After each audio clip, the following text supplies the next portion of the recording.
Duo Farma Biotech Berhad menerima tender kerajaan bernilai RM65.08 juta bagi pembekalan insulin manusia melalui teknologi bioteknologi.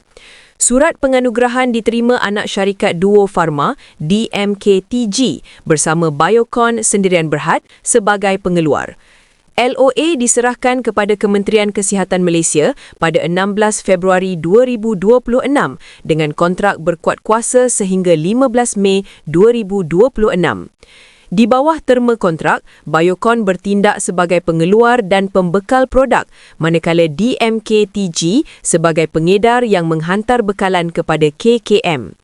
Biocon memiliki kemudahan pembuatan di BioXcel, Iskandar Puteri, Johor, antara fasiliti insulin bersepadu terbesar di Asia dengan pelaburan melebihi RM2.33 bilion. Fasiliti ini turut mendapat kelulusan NPRA serta pensijilan amalan penghilangan baik dari Ireland dan Amerika Syarikat.